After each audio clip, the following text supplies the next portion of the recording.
So yesterday I did a little bit of exploring differentiation and the world of music. Ooh, nice. What did you discover? Did you know that there are songs that are titled Differentiate? I did not. Have you listened to any of them? Are they awesome? Well, the first one I was listening to is interesting.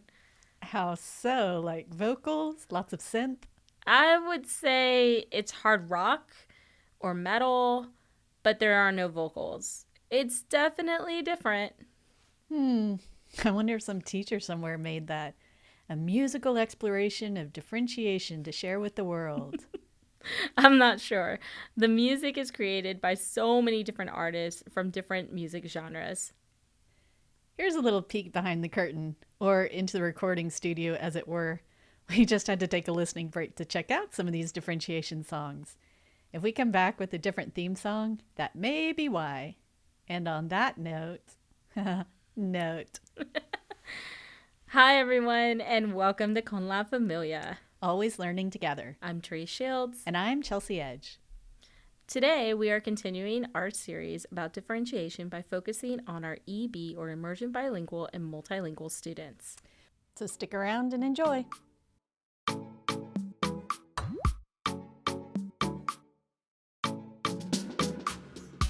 We're lucky to have another great guest with us today. Kelly Manuel is the Director of Content-Based Language Instruction and ESL.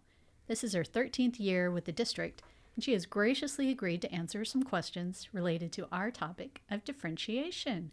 Thank you so much for being here today. Thank you for asking me. Well, we're going to dive right in. So first off, can you just give us a definition of differentiation? Well, differentiation is a way to approach instruction in which we're presenting the same task in different ways and at different levels so that all students can approach it in their own way. Ooh, I like that. And it's not just simply a collection of strategies or activities. It requires ongoing evaluation of students' needs and a conscious attention to designing instructional activities and assessments to meet those needs. And the teacher needs to continually ask themselves, what does the student need at this moment in order to be able to progress with this key content that we're learning? And what do I need to do to make that happen? So why do we need to differentiate for our emergent bilingual or multilingual students? Well, emergent bilingual students have unique needs in that they're learning not only content, but they're also learning language, and they're doing this simultaneously. And that is why SAISD embraces content-based language instruction, or CBLI. So at times, in order to provide students the opportunity to focus on content, the teacher needs to differentiate to lessen the language load. This is also known as creating comprehensible input, basically just so that the student can understand the messages that they're hearing or reading. And this is necessary because if a student is using all of their working memory to focus on language, such as vocabulary and syntax or pronunciation, they have less working memory to focus on the cognitive demands of processing, comprehending, analyzing, or evaluating and creating. But we can't stop there as teachers. In addition, we must support students in second language acquisition by creating low-stress opportunities for output. In other words, how can we support students in their speaking and their writing about the content that they're learning? I think low stress is the crucial phrase there. So maybe instead of speaking up in front of the entire class, they're in a small group or some less intimidating, less stressful circumstance, and finding ways to make the writing more approachable. And it's important that teachers understand that EBs do not have to learn English before they can engage in learning content that they are cognitively ready to learn. And by differentiating, they can learn content and language concurrently. So what are first steps to take when differentiating for our EB multilingual students? Well, I want to start with like a pre-step. First, I believe that teachers need to be culturally self-aware. We need to understand our various beliefs and our experiences that shape our cultural identity, and recognize how our identity can impact how we teach and how we interact with others. This allows us to recognize and acknowledge our personal bias and its implications. And we need to take time to seek knowledge about the cultures and communities of the students we are teaching, and to value that the diversity that the students bring into the classroom in the school. We also need to be aware of the socio-political contexts that have impacted students' lives and the opportunities that are available to them and their communities, so that we can get out of our own way when we are teaching, make instructional decisions that create safe and welcoming spaces that provide students an opportunity to discover their power, their intellectual power, as well as their social and emotional powers. After learning about ourselves, then we really can focus on our emergent bilinguals. We ask ourselves, what are their assets? What are their strengths, their lived experiences, and their interests? It's important to know if an emergent bilingual is a recent immigrant or if they were born in the community. Taking that time to get to know our students has been a common thread throughout all of our discussions with folks about differentiation. It's absolutely crucial to get to know our students, perhaps our EB or multilingual students most specifically, and acknowledging and celebrating those different backgrounds of our students can have such tremendous learning outcomes. If they are immigrants, we would want to know, are they refugees or asylees? Have they had uninterrupted schooling prior to coming to the United States?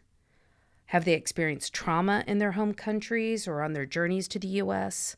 We'd also want to know how long they've been attending school in the U.S.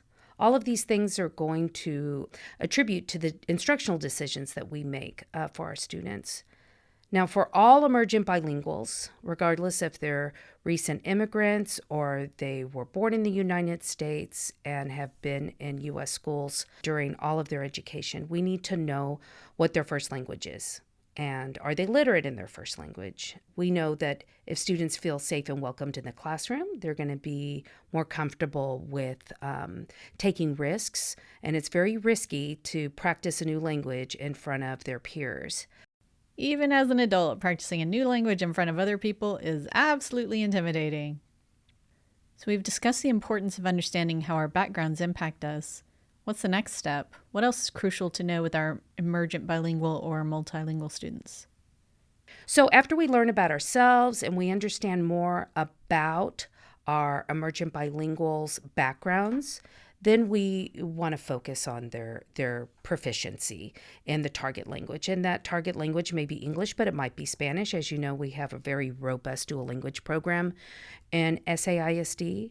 So we want to be aware of students' proficiency levels in reading, writing, listening, and speaking. Now, of course, if the language of instruction is English, teachers should be referring to students' TELPAS scores, but also through their diagnostic teaching. So we want to, as teachers, be familiar with the proficiency level descriptors that come from TELPAS for each of the language domains, so that we are able to assess students' abilities in the beginning of the year, but throughout the entire year, because students should be developing skills regularly, and we want to know exactly where they are as they are acquiring language. TELPAS. If you've not been introduced to TELPAS yet, I'm using my memory. It stands for something like Texas English Language Proficiency Assessment System. I think that's right. It's an English language proficiency assessment that students are given each year to see their progress in English. So TELPAS isn't just writing, it's reading, writing, listening, and speaking, which means you get more of a well-rounded idea of a student's English proficiency. So how can teachers differentiate for EB students, multilingual students more efficiently? Are there any tricks of the trade when we think about approaching how to best serve these students? Well, in serving our emergent bilingual, multilingual students, we want to have a methodical approach, as I said, through content-based language instruction. And that includes strategies and resources that work together to provide comprehensible input so students understand the message. You know, I went to a PD workshop on comprehensible input a while back, and it was so cool. The presenter had us speaking Swedish by the end of it. I was a big fan. We want to first strategically plan and implement and assess language objectives. That's very important so that we thinking about our language skills and then what language will be used during the lesson, what language they will be required to use during the language, and having that language objective up front and center that is reviewed with students, essential for all of our emergent bilinguals. Then thinking about how can we strategically embed visuals so that we're able to make content comprehensible. Do we have unit-specific word walls with visuals? How are we using sentence stems? And what kind of anchor charts do we have in the environment of our room that are going to support students in learning the content? Visuals, yes. Think of all those IKEA instructions for putting furniture together. Even though they're in English, the visuals add so much. And what kind of anchor charts do we have in the environment of our room that are going to support students in learning the content? And also thinking about how we can use visuals to activate students' prior knowledge and build background.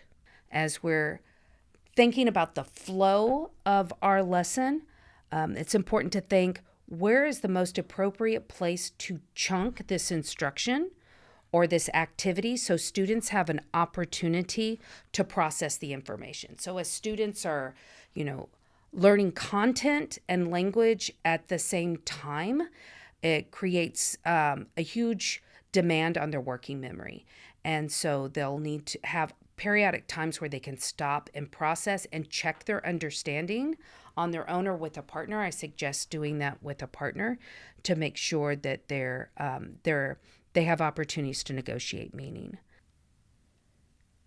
I know that giving sufficient think time can be tricky at first. My instinct was always to jump in as soon as there was an uncomfortable silence. As a side note, I was leading some trivia games at a wedding shower recently, and my sister kept wanting me to speed up. But I had developed this habit of incorporating think time, so my teacher side was out in full force, which also makes you the hit of any party. But giving students at least 20 seconds or even up to a couple of minutes really gives them a chance to process the questions and the content. How could they do that with a partner? What suggestions do you have? In order to do that with a partner, we need to plan some strategic interactions with their peers, right? So if we want them to turn and talk, have we thought through who their partners are going to be and for what reason? Sometimes we might want them to pair with a bilingual partner so they can utilize or leverage their first language to make sure they understand the content before they're producing language either through speaking or writing in English, for example. Or we may want to pair students who have a higher grasp of the content, who can work with students who are still struggling learning the content. Or maybe we want to pair emergent bilinguals with someone who can be a language model, right? So thinking about how we're going to pair students, and then also structuring that conversation or that collaboration that students are going to have. So who's going to start? So students aren't wasting time saying, no, you start, no, I'll start. Thinking about the kinds of questions that they need to ask each other and planning those out prior and writing them down for students and coupling that with sentence stems or sentence frames that students can use to help support them on focusing on the content but practicing with language at the same time. Of course, when we think about learning a language, vocabulary is a large part of that. So we need to think about how we can explicitly teach vocabulary to students, focusing on a small number of words at the beginning, coupling that with some visuals as appropriate, modeling the pronunciation of the key vocabulary so that students are able to listen to it and practice it.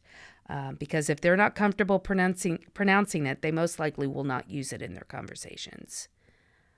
I also always liked incorporating movement with vocabulary when I could, even with my secondary folks. For example, when we were talking about connotation, we had a certain move we would make every time we said the word.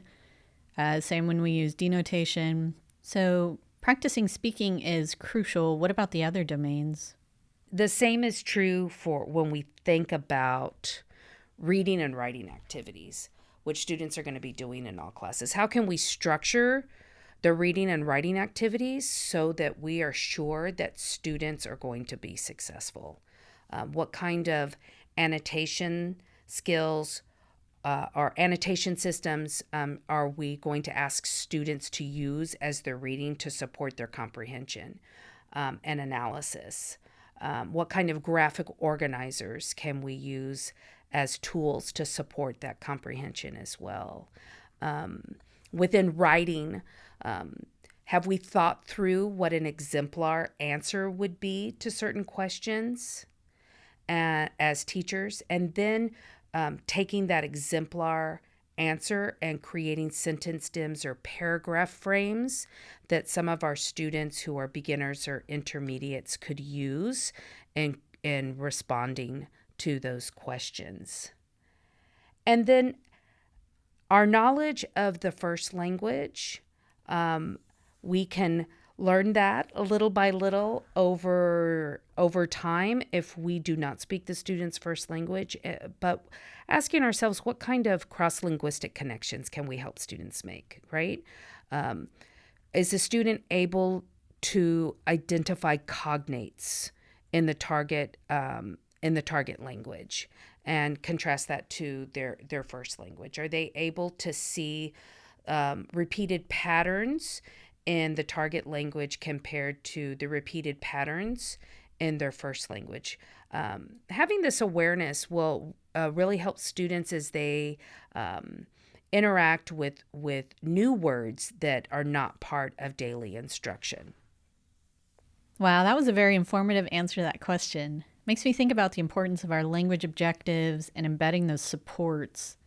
I know that made a huge difference to my students when I was able to bring in visuals and all those systematic ways that we can really work to ensure that we've created those safe spaces for our EB and multilingual students. So any final thoughts for our teachers working with our EB multilingual students? Well, first, I just want to say thank you so much for your dedication to providing high quality instruction for emergent bilingual students and for advocating for their needs. I believe that I know that it takes a little additional time to consider their needs and to write quality instruction and to reflect on how that instruction lands with students, right? And we're able to see that in the assessments that we have. And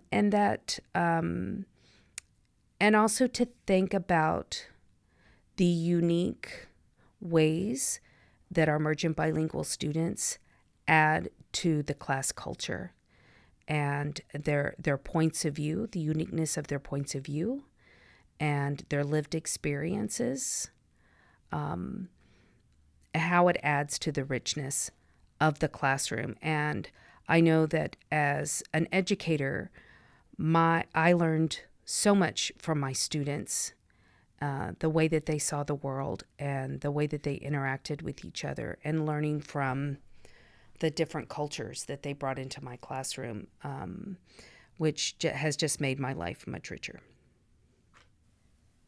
I couldn't agree more. Loved learning from my students. I got to learn about so many different things, a lot about Neymar and Messi and all kinds of new songs and on and on and on. Well, thank you so much. Thank you for agreeing to an interview and for all the good, helpful information. Thank you. So if we have folks who would like to get more info, where can they go? Thank you for asking. We have created a content-based language instruction planning guide that goes over the many of the topics that I have spoken about and gives examples and links to activities that and other resources that teachers can utilize. And teachers can also take a self-assessment uh, regarding the different strategies and methods that are part of content-based language instruction, and they can access those digitally, and they will be shared with you. Perfect. Thank you so much. Thanks again.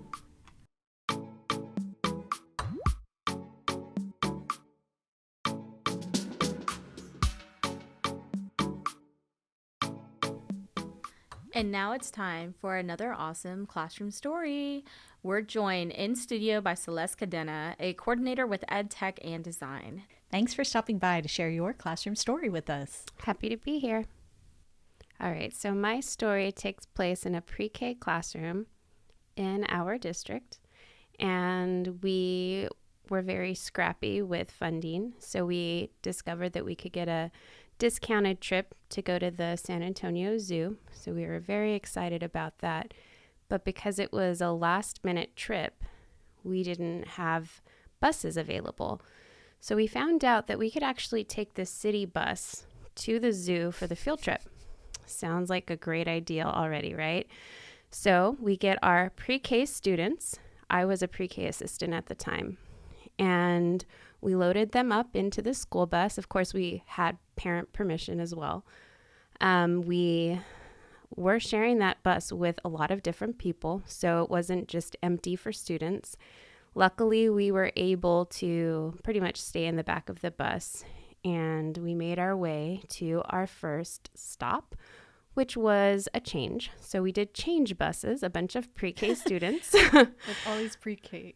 Yes. So we changed our buses, and we finally got on the bus that would eventually take us all the way to the zoo. So at the zoo, we had a wonderful time, beautiful exhibits. Kids had a wonderful time. It was just, your standard zoo field trip. Then we start waiting for the bus. And again, city bus. So we're waiting and waiting and waiting. It's getting closer to dismissal time. So we call the school. Where is the bus? So the secretary, amazing secretary, decided to give them a call, find out what's going on. Why hasn't the bus come and picked us up? Turns out the bus broke down. They assure us they're going to send us another bus and that the bus would be there shortly. So we wait around. And of course, these are pre-K students, so they're getting a little tired of waiting in the sun. And this is Texas, and it is hot. So we're all kind of at our wits' end at this point, including the parent volunteers that so luckily went with us on this field trip. Eventually, and this is already after dismissal time, the bus comes by, picks us up, super happy, on our way to, of course, the switch. And this switch was in downtown San Antonio, right by the Mexican consulate. So we switch our buses. And, well, I should say, let me back that up. So after we got off the first bus, before we could get to the second bus, we had to actually cross Cesar Chavez. So we wait at the light. While we're waiting at the light, one of the students leans on a telephone pole. So that's important because as we start crossing the street, Cesar Chavez, she starts screaming and pulling up her shirt because there were fire ants on that pole that she was leaning on.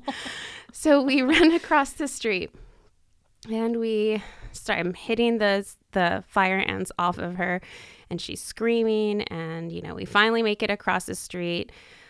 She's crying because she did have some bites from those red ants or fire ants. And so I get the first aid kit because, of course, we were prepared. I open up the little antiseptic wipe, and guess what? It was nice and dry. So it was an older first aid kit that had materials that weren't quite up to speed. So we kind of just put some water on that, wiped it on her, kind of told her like, oh, it's going to be okay. We're almost there. We just have to wait for this bus to arrive. So we're waiting. It's hot. Finally, the bus comes, takes us to school. The nurse was waiting there because we had called the school while we were waiting for the bus to find out how much longer the bus would take until it could come and pick us up, because this is already way after school. The secretary is there. Parents are already aware of the situation with the bus taking forever, and the nurse waited to tend to the student that was bitten by the fire ants. So we get there. The little girl gets checked out. Her parents were very understanding, and she ended up being okay after all those bites. She wasn't allergic, thankfully. And now all of the kids, including the teachers, have a story that we'll never forget. My very first field trip was to the zoo, that field trip. So I learned a lot just from what not to do or how to better prepare. I will never, ever take a city bus again on a field trip. And I don't even know if that's still something that that is allowed. So that is my field trip, not horror story, but just quite an adventure story, I will say. Well, thank you for sharing with us. That was awesome. No problem.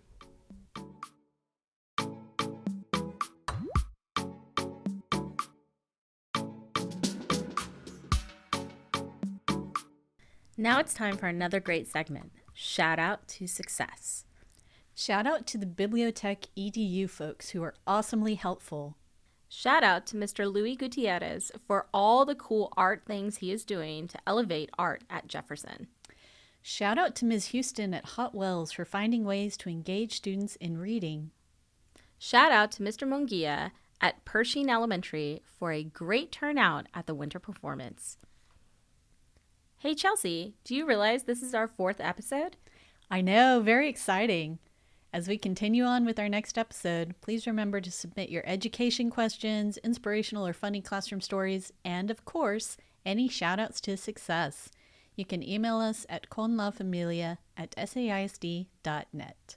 Also, don't forget to join us for our upcoming professional developments with PD and PJs March 23rd and Ready Tech Go June 3rd through 5th. And I said I was going to sing this part. So, this podcast is supported by the TSL initiative and teachers like you who are also like to explore differentiated music titles and are also practically perfect in every way. Chasing stars and holding you. I can't see the end, but we'll see it through.